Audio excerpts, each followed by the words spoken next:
The rain came down in sheets that afternoon, the kind of Chicago storm that howls off Lake Michigan and claws at your windows. I was in the kitchen, my hands wrapped around a mug of chamomile tea, watching the steam curl upward like a ghost. The house was quiet, save for the drumming of rain on the roof of my old Craftsman, a place that's held me together through every storm, literal and otherwise. My name's Alice Benetali, to those who know me best. I'm 62, a retired elementary school teacher, widowed for nearly a decade. This house, with its creaky floors and chipped blue paint, isn't just a home. It's my mother's legacy, the place where I raised my son Nathan, where every scuff mark tells a story. I thought I'd seen all the storms life could throw at me, but I was wrong. The doorbell rang 3 sharp chimes that cut through the rain's rhythm. I set my mug down, wiped my hands on a dish towel, and walked to the front door. Through the frosted glass, I saw 2 figures under a black umbrella, a third looming behind. I opened the door, and there she was, Victoria, my daughter-in-law of barely 10 days, her smile as polished as the pearls around her neck. Nathan, my son, stood beside her, his broad shoulders hunched against the cold. Behind them, a man in a damp suit clutched a clipboard, his face half hidden under a fedora. A notary, I realized, my stomach tightening. "Ollie, darling," Victoria said, her voice honey-sweet as she stepped forward without waiting for an invitation. "We're here to talk about the house.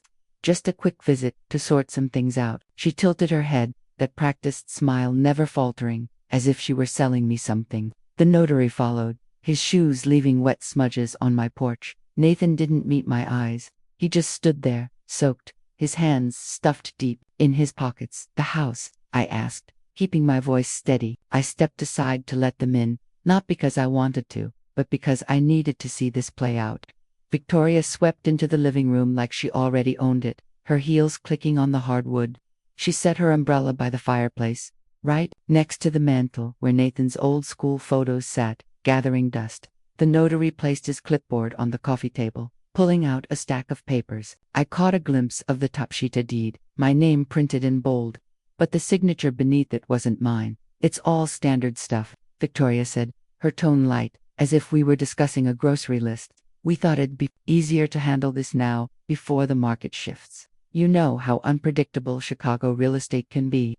She flashed that smile again, the one that made her look like she belonged on a billboard. "The notary's here to make it official, quick and painless." I didn't move, I didn't blink. I just looked at her, then at Nathan, who was staring at the floor like it held all the answers. My hands stayed steady, folded in front of me, but inside, my heart was pounding louder than the storm outside. This wasn't a visit. This was an ambush. They weren't here to ask for my blessing. They were here to take what wasn't theirs. "Let me see those papers," I said, my voice calm, deliberate. I walked to the table, slow and measured, and picked up the top sheet. The words blurred for a moment: power of attorney, transfer of title, all neatly typed, all wrong. My name was there, but the signature was a stranger's scrawl, bold and careless. I looked at Nathan. His eyes stayed glued to the rug, the same rug he used to sprawl on as a boy, building towers out of Legos. "Ollie, we just want what's best for you," Victoria said, her voice dripping with concern that didn't reach her eyes. "This house is so big for one person. Nathan and I were thinking, it's time to downsize, maybe move you somewhere cozy, with less upkeep. We've already found a lovely condo in Evanston, great amenities, close to the lake." I set the paper down, folding it neatly, and pushed it back across the table. "Is this why you married him?" I asked, my eyes locking onto hers. The question hung in the air, sharp and heavy, like the crack of thunder rolling over the city. Victoria's smile faltered, just for a second, but I saw it, the flicker of irritation, the glint of greed caught off guard. Nathan shifted, his mouth opening, then closing again. He didn't speak, he didn't need to. His silence said everything. "No one's saying that," Victoria replied, recovering quickly, her laugh light and practiced. "We're just trying to make things easier for you. You've worked so hard, Ollie, you deserve to rest." I smiled then, a tight, deliberate smile, the kind you give when you know the game being played. They thought I'd crumble, that I'd sign their forged papers out of shock or fear. They thought I was just an old woman, sentimental and soft, easy to push aside. But they didn't know me. Not really. I'd spent 30 years teaching third graders how to stand up to bullies. I wasn't about to let one waltz into my home and steal it. I didn't authorize this, I said softly, my voice cutting through the room like a blade. And you both know it. The notary glanced at Victoria, his fingers tightening around his clipboard. Victoria's smile twitched again, but she pressed on, undeterred. Well, it's just a starting point, she said, leaning forward, her tone coaxing. We thought we'd bring everything today to streamline things. For your sake, I didn't respond right away. I walked to the kitchen, my steps slow, my hands steady. The storm outside roared, but inside, I was calmer than I'd been in years. I picked up my tea, still warm, and took a sip. Let them sit there, I thought. Let them wait. They expected a stunned, weeping widow, someone they could bulldoze, with their fake signatures and fake concern. But this wasn't their moment. It was mine. I'm not signing anything, I said finally, turning to face them. Not today. Not ever. Victoria opened her mouth to protest, but I raised a hand, just enough to stop her. You can leave the papers if you want. I'll have my lawyer look at them. My voice was steady, but inside, I was burning not with anger, but with clarity. This wasn't just about a house. It was about my life, my memories, my mother's voice telling me to hold fast. And I would. Nathan finally spoke, his voice barely above a whisper. Mom, we just thought, maybe it's time to let go. This place is a lot for you. He looked up then, his eyes meeting mine for the first time. I saw a flicker of the boy he used to be, the one who carved his initials into the doorframe when he was 8, who swore he'd never leave this house. But that boy was gone, replaced by a man who stood behind a woman with a clipboard and a plan. Let go, I repeated, my voice soft but unyielding. This house isn't yours to take, Nathan, and it's not mine to give away. I turned to Victoria, who was watching me like a hawk sizing up prey. You should go now. The rain's only getting worse. The notary gathered his things, his face unreadable. Victoria hesitated, her smile gone, replaced by a tight line of frustration. Nathan followed her out, his head low, his silence louder than the storm. I closed the door behind them, sliding the deadbolt into place with a click that felt like a vow. They thought this was the end. They thought they'd won. But this was just the beginning. The rain had stopped by the time I sat back down in the kitchen. But the air still felt heavy, like the storm had left something behind. My tea was cold now, sitting untouched on the counter, the chamomile scent fading into the quiet. I leaned against the sink, staring out at the backyard where the old oak tree stood, its branches swaying in the last gusts of wind. This house, this craftsman with its wide porch and weathered shutters, wasn't just wood and nails to me. It was where I'd raised Nathan, where my mother's laughter still echoed in the creak of the stairs. Every room held first wobbly steps in the hallway, the nights we read Charlotte's Web by the fireplace, his tiny hand clutching mine. I thought I'd raised a son who'd cherish this place as much as I did. But after today, with Victoria's fake smile and Nathan's silence, I wasn't so sure. I closed my eyes, and my mind drifted back to 3 weeks ago, to Nathan's wedding. The reception hall in downtown Chicago was all soft lights and white roses, the kind of place that makes you believe in new beginnings. Victoria was radiant, her dress shimmering as she glided across the dance floor. I remember watching her hug Nathan, her cheek pressed against his, and thinking, she's good for him. God help me, I believed it. She'd pulled me aside before the ceremony, her hands warm on mine, her voice soft as she said, Ollie, you've raised such a wonderful man. I'm so grateful to be part of this family. Her eyes sparkled with what I thought was sincerity. I smiled, squeezed her hand, and told her how happy I was that Nathan had found someone who seemed to love him so fiercely. I even cried a little during their first dance, my heart full, thinking this was the start of something beautiful. But the cracks started showing before the honeymoon was over. They'd barely been married a week when Victoria insisted on coming over to see the house properly. I thought it was sweet, a new daughter-in-law wanting to know the place where her husband grew up. I cooked dinner roast chicken, mashed potatoes, the kind of meal my mother used to make. Victoria complimented the food, the decor, even the old watercolor painting on the dining room wall, the one my mother had done of Lake Michigan at sunrise. This is stunning, Allie, she said, her fingers brushing the frame. It must be worth something special.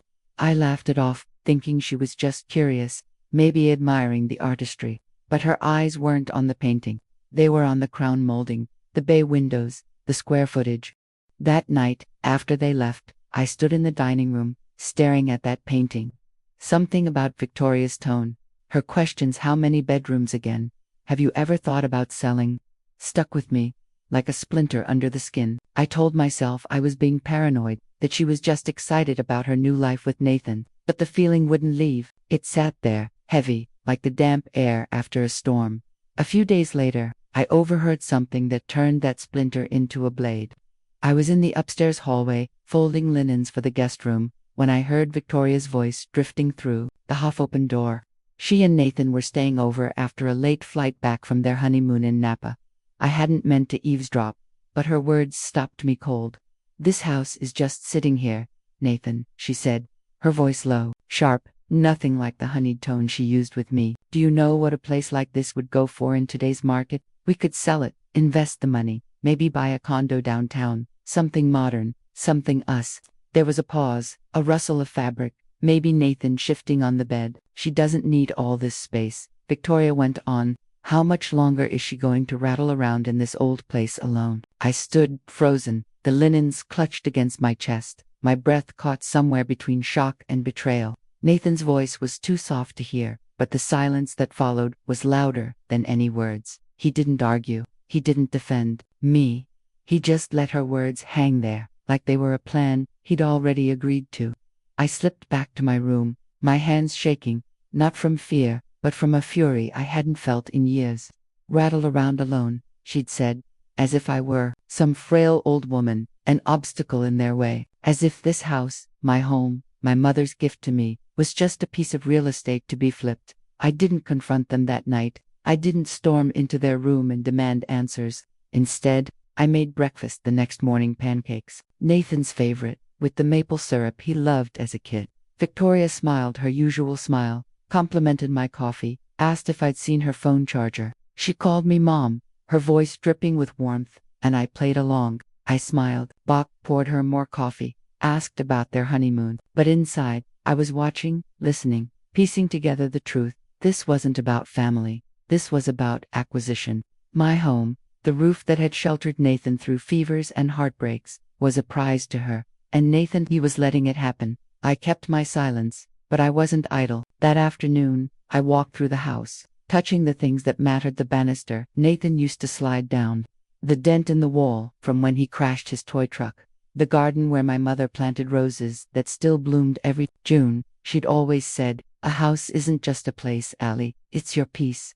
Hold on to it." I'd lost my husband to a car accident when Nathan was 10, and this house had been my anchor, the one thing that kept me steady while I raised a boy alone. I wasn't going to let Victoria, with her polished smiles and forged signatures, take it away. The next morning, I found myself in the attic, pulling out an old cedar chest where I kept my mother's things, her jewelry, her letters, the deed to this house with my name, Alice Bennett, written in her careful script. Sole owner, no liens, no cosigners, no one else's claim. I sat on the floor, the deed in my lap, and felt the weight of it, not just the paper, but the promise it held. Victoria thought she could walk in here and rewrite my story. She thought Nathan's silence meant I'd fold, but they didn't know me. They didn't know the woman who'd worked double shifts to keep this house, who'd sewn Nathan's Halloween costumes by hand, who'd never once let go of what mattered most. I closed the chest, locked it, and stood up. The storm outside might have passed, but a different kind was brewing inside me. I wasn't going to yell or cry or beg. I was going to listen, to watch, to wait. And when the time came, I'd be ready. Victoria and Nathan thought they were playing a game they'd already won. But I'd been teaching kids how to outsmart bullies for 30 years. This was my home, my peace, and I'd fight for it with everything I had. The next morning, the Chicago sky was clear, but the chill from yesterday's storm lingered in my bones. I stood at the kitchen window, sipping coffee that had gone lukewarm, staring at the roses in the backyard. They were my mother's pride, those roses, blooming every June like a promise kept. This house, with its wide porch and creaky floors, was her gift to me, a place where I'd raised Nathan, where I'd rebuilt my life after losing my husband. Victoria thought she could take it with a forged signature and a smile. But I wasn't the fragile old woman she imagined. I'd spent 30 years teaching kids how to stand up for themselves. Now, it was my turn. I set my mug down and picked up the phone. My first call was to Joan, my oldest friend, a retired lawyer who'd seen me through every rough patch since my husband's accident. She answered on the second ring, her voice sharp and steady, like she'd been waiting for trouble. "Ollie, what's wrong?" she asked, cutting through my small talk. I told her everything: Victoria's visit, the fake papers, Nathan's silence. I could almost hear her frown through the phone.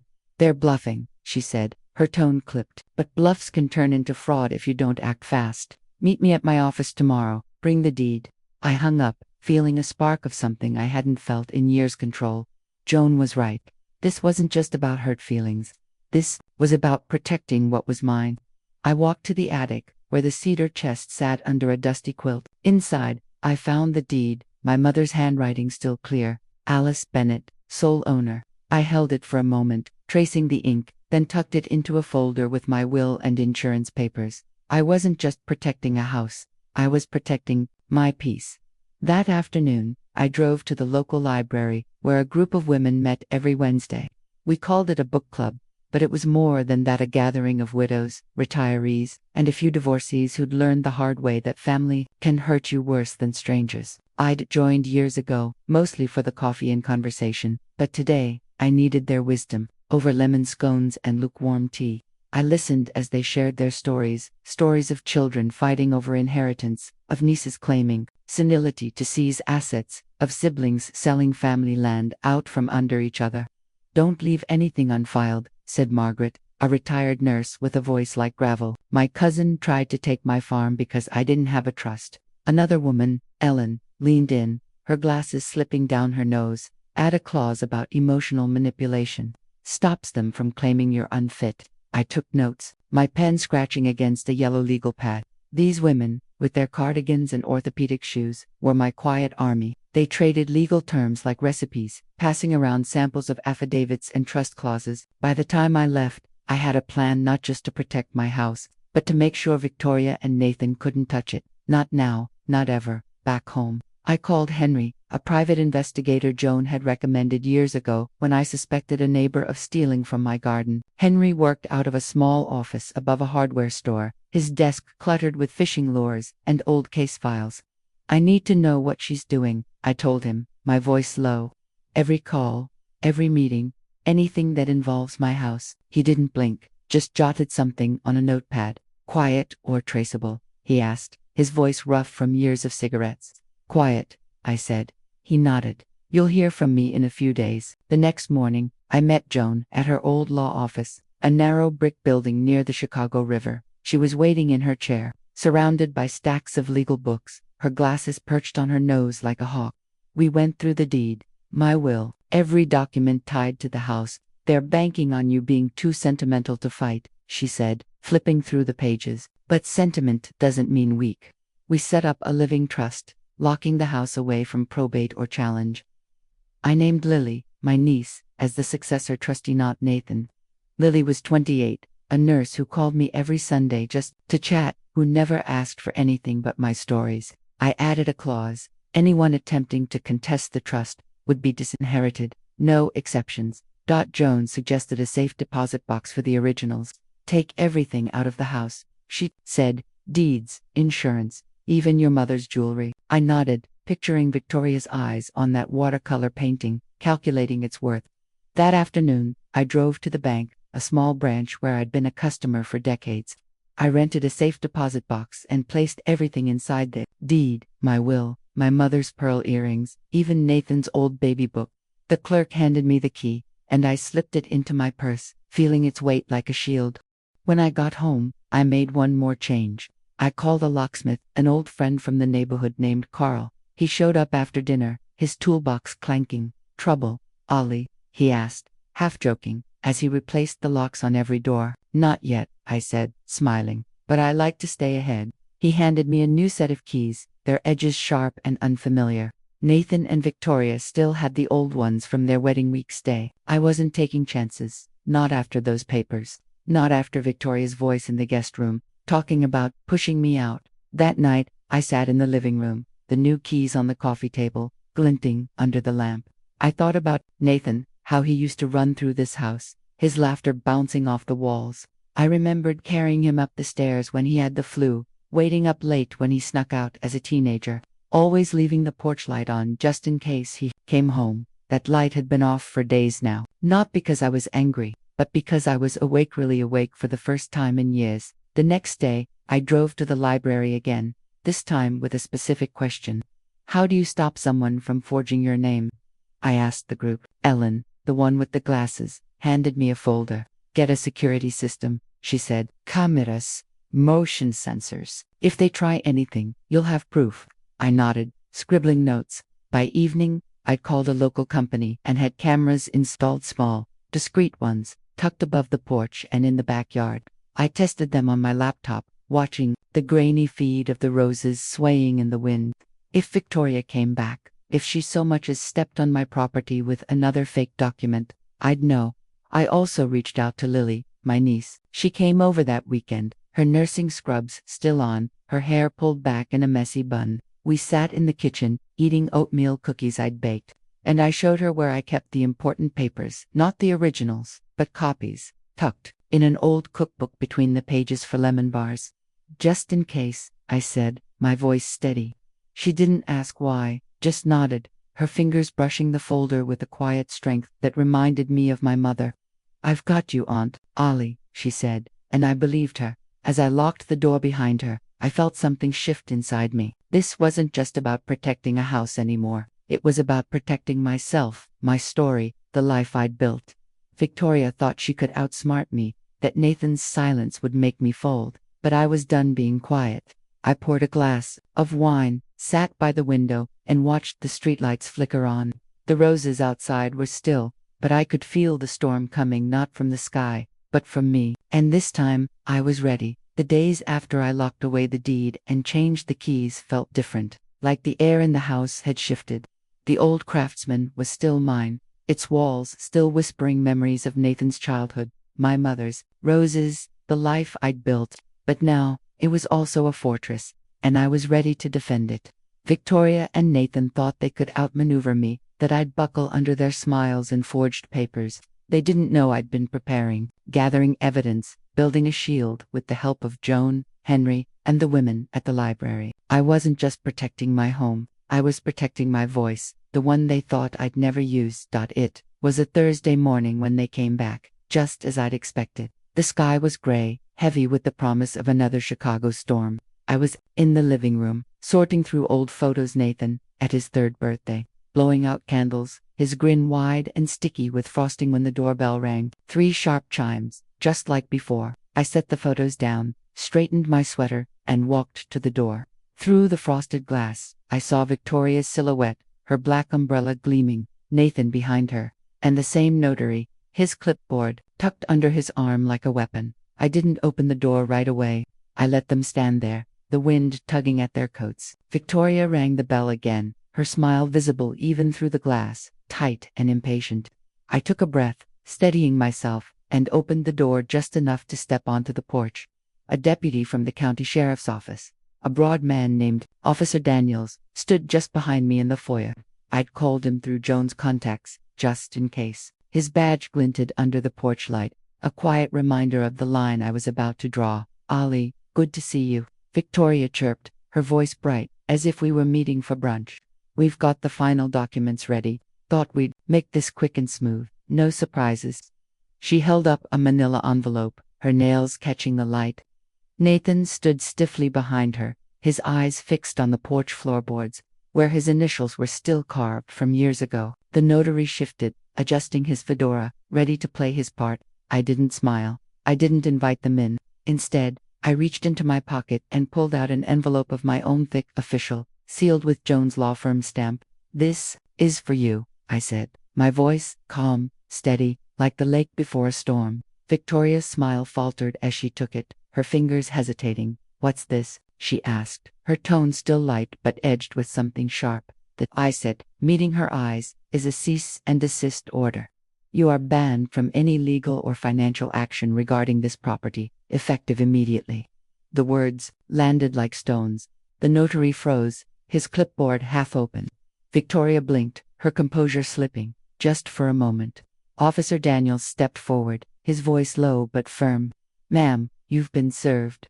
Any further attempts to represent this property on behalf of Ms. Bennett will be considered fraudulent and reported to the district attorney. Nathan's head snapped up, his eyes wide.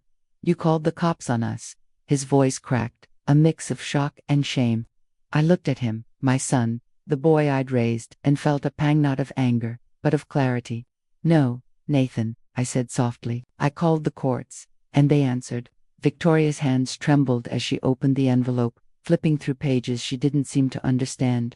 This is a misunderstanding, she said, her voice rising, sharp now, like a knife, cutting through her charm. We were trying to help you, Allie. This house is too much for you to manage alone. We were doing this for you.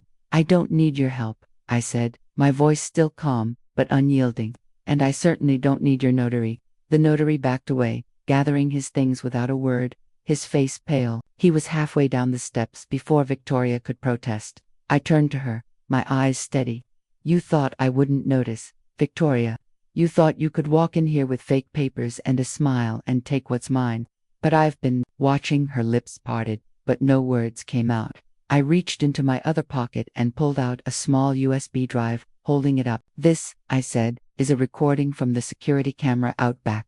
The one you didn't notice when you were taking photos of the yard last week. I paused, letting the words sink in. You were on the phone, Victoria, talking to a real estate agent, you said, and I quote, she won't fight us. She's too nice. We'll sell this place the second she signs. The color drained from her face. Nathan looked at her, then at me, his mouth open, like he was seeing her for the first time. You recorded me, Victoria snapped, her voice shrill now, all pretense gone. That's invasion of privacy. No, I said, my tone even. It's evidence. And it's enough to prove fraud if you try this again. I nodded to Officer Daniels, who stepped closer, his presence a quiet warning. You're done here, I told her. Both of you. Victoria's eyes narrowed, but she didn't argue. She turned, her heels clicking down the steps, the manila envelope crumpled in her hand. Nathan hesitated, his gaze flickering between me and the ground. Mom, he started, his voice barely a whisper. You don't mean this? I mean every word, I said, and for the first time, I saw fear in his eyes, not of me, but of the truth. He followed Victoria to their car, her door slamming shut, his shoulders slumping as he glanced back once. I closed the door, sliding the deadbolt into place, and stood in the foyer, the envelope still in my hand. The house was quiet, but it felt alive, like it was standing with me. That afternoon, I called Joan. She was already drafting a letter to the real estate agency Victoria had contacted, warning them of the cease and desist. They've already backed off, she said, her voice smug. The agent called this morning, apologizing for the miscommunication. They thought Victoria had your permission. I nodded, though she couldn't see me. And the press? I asked. I'd sent an anonymous tip to the local paper, a small story suggestion about elder housing scams in the suburbs. No response yet, Joan said, but it's out there. If they try anything else, it'll be front-page news. I hung up, feeling a weight lift, but I wasn't done. I drove to Joan's office the next morning, where we finalized the living trust. The house was now untouchable, locked away from any claim, with Lily named as the successor trustee. But I had one more card to play, one I hadn't even told Joan about yet. I'd been thinking about it since the day I overheard Victoria in the guest room, her voice cold and calculating. I wasn't just going to protect my home, I was going to make sure it outlived their greed. Here's the part they didn't see coming. I'd contacted a local charity, one I'd volunteered with during my teaching years, a group that helped foster kids find safe homes. I'd arranged to donate a portion of the house's value, the house itself, but a fund tied to its equity to their program. If anything happened to me, the money would go to them, not Nathan, not Victoria. The house would stay mine, or Lily's, but its worth. That was my gift to kids who needed it, more than my son ever would. I'd signed the papers that morning, the ink still fresh, the decision final. Victoria thought she was playing for a prize. She didn't know I'd already given it away. I sat back in my chair, the trust document spread out on the kitchen table, the roses outside catching the last of the daylight. The storm was coming again. I could feel it in the air, but I wasn't afraid. Victoria and Nathan thought they'd cornered me, that I'd fold under their pressure. But they'd misjudged me. I wasn't just fighting for a house, I was fighting for the life I'd built, the woman I'd become, and I was winning. The house was quiet the next morning, the kind of quiet that settles after a storm has passed. I stood at the living room window, watching the Chicago street outside, the maples just starting to turn gold in the early fall light. My old craftsman felt different now, not just a home, but a place I'd fought for, a place I'd won. The roses in the backyard, my mother's roses, swayed gently in the breeze, their petals catching the sun. I'd spent 30 years teaching kids to stand up for what's right, but it took Victoria's betrayal to teach me how to stand up for myself, and I had. The cease and desist, the cameras, the trust, the donation to the foster kids charity was all done. But the real battle wasn't with papers or locks. It was with my heart. 2 days after the confrontation, Nathan came back alone. I saw him through the window, standing on the porch, his shoulders slumped like they carried the weight of his mistakes. He knocked once, softly, the kind of knock I remembered from when he was a boy, sneaking in late after a party, hoping I wouldn't hear. I opened the door, but I didn't step aside. He looked at me, his eyes red not from crying, but from exhaustion, maybe regret. "Mom," he said, his voice hoarse. "Can we talk?" I nodded, but I didn't invite him in. We stood there on the porch, the air cool between us. He shifted his weight, his hands stuffed in his pockets, like he didn't know where to begin. "Victoria's gone," he said finally. "She packed up, went to her sister's place. Said I ruined everything, that you were supposed to be the easy part." He looked at the ground, at the initials he'd carved into the porch beam years ago. "I didn't know she'd go that far, Mom. I thought we were helping you." I let his words hang there, heavy in the morning air. I wanted to believe him, to see the boy who used to run to me when he scraped his knee, who begged for one more bedtime story. But that boy wasn't standing in front of me. This was a man who'd stood silent while his wife tried to steal my home. "Helping me," I repeated, my voice soft but steady. "You thought helping me meant forging my name, pushing me out of the only place I've ever felt safe." He flinched, his eyes meeting mine for a moment before dropping again. "I was scared," he whispered. "Scared of debt, of being stuck, of not keeping up with her plans. I thought if we sold the house, it'd fix everything." He wiped his face with the back of his hand. "I know I let you down." I looked at him, my son, and felt an ache in my chest, not anger, not anymore, but a kind of clarity that hurt worse. "You didn't just let me down, Nathan," I said. "You let her make me invisible. You stood there while she talked about taking my home, my life, like I was already gone." He opened his mouth, then closed it, his shoulders sagging. Further, I stepped closer, my voice low. "I raised you to be better than this. I gave you everything, my time, my strength, my silence when you needed it. And you repaid me with a notary and a lie." "I'm sorry," he said, his voice breaking. "I don't expect you to forgive me. I needed you to know." He looked at me then, really looked, and I saw a flicker of the boy he'd been, the one who'd promised to live in this house forever. But promises fade, and so had he. I nodded once, my hands steady at my sides. "You're my son, Nathan. That will always be true. But love without respect isn't love. It's a transaction, and I'm done with those." He blinked, like my words had struck something deep. I stepped back, my hand on the door. "If you want to be the man I raised, you'll have to do it without expecting a reward. Not from me, not from this house." He didn't argue. He didn't ask to come in. He just nodded, turned, and walked to his car, his footsteps heavy on the gravel. I watched until he drove away, the taillights disappearing around the corner.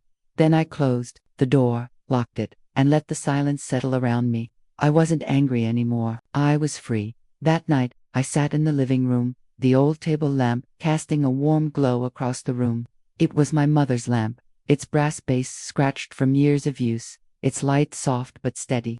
I'd written a letter to Lily, my niece, earlier that day, slipping it into the cookbook with the other papers. In it, I explained why I'd chosen her not just as a trustee, but as the keeper of my story. She'd understand one day, not just the house, but the peace it stood for.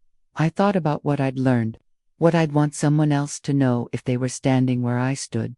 Life teaches you that love is a choice, not a debt. You can love someone fiercely, your child, your family, and still draw a line when they cross it. Respect isn't owed, it's earned, and when it's missing, you have every right to protect yourself, your home, your heart. I'd spent years thinking silence was strength, that keeping the peace meant keeping quiet. But real strength is knowing when to speak, when to fight, when to let go. This house wasn't just a place. It was my proof that I could stand tall, that I could choose myself and still love the boy I'd raised, even if he'd forgotten how to love me back. I turned on the lamp, its light spilling across the room, and sat there, listening to the quiet. The roses outside were still, the storm long gone. And for the first time in years, I felt at peace, not because I'd won, but because I'd chosen to live on my own terms.